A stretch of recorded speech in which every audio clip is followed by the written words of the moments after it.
So here's our air purifier. We got it whenever my son was born to cut down on the dust in our room and also on the dog hair. And it has worked really well for us. It has 3 speeds on the top. It's pretty quiet.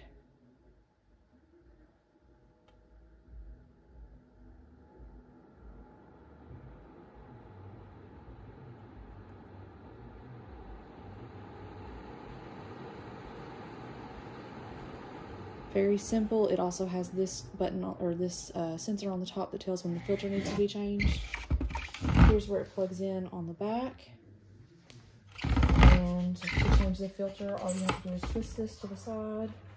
The filter is in here, and here's the filter. And what I like about this is that you can clean the filters, or you can just buy another one. But you can see how dirty that is.